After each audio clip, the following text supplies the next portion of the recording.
CBS will pay off a vital part of Yellowstone Season 5's ending, setting up a spin-off for Kayce Dutton, Luke Grimes, John Dutton Threese, Kevin Costner, prodigal son. While Kevin Costner's Yellowstone exit as John Dutton riddled the series' final chapter with disputes, there were still things that Yellowstone Season 5, Part 2 got right. One of the season's best parts was the way that John Dutton's children, Kayce and Beth, Kelly Riley, stepped up to protect and maintain his way of life after the governor of Montana was assassinated in his home. While Yellowstone Season 5 ended with Kayce selling the Yellowstone Dutton Ranch to Thomas Rainwater, Gil Birmingham, and the Broken Rock Tribe, his story wasn't over, so I'm relieved to see it continue. Amid the events of Season 5, a casting deal broke the news that Kelly Riley and Cole Hauser would reprise Beth and Rip in a Yellowstone spin-off, confirming the story would move forward for at least one of John's kids. However, Kayce Dutton will also have a Yellowstone spin-off on CBS, which takes full advantage of his story potential and fulfills something I predicted in Season 5. Yellowstone's ending set up a Kayce spin-off, and I'm relieved it's actually happening. Kayce Dutton will have a broadcast TV spin-off. Amid the events of Yellowstone Season 5, Part 2, I firmly believed Yellowstone screenwriter Taylor Sheridan set up two independent Yellowstone continuations, one for Beth and one for Kayce.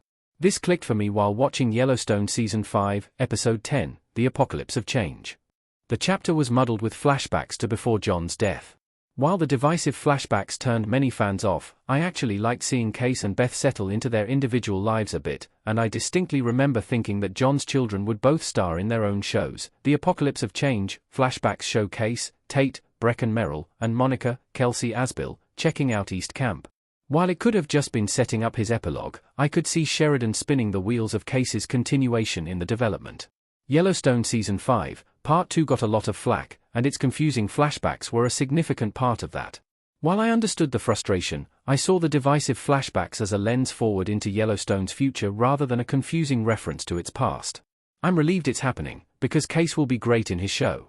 Kayce being in Beth and Rip's spin-off, or another Yellowstone show, wouldn't have worked. Beth, Rip, and Kayce deserve their spotlight. Beth in Yellowstone Season 4, Episode 1, at a hospital. It would have been simple enough to include Kayce in Beth and Rip's Yellowstone spin-off, but it wouldn't have worked. Beth and Rip's continuation is an exciting prospect, with a rich tapestry of backstory and material to draw from.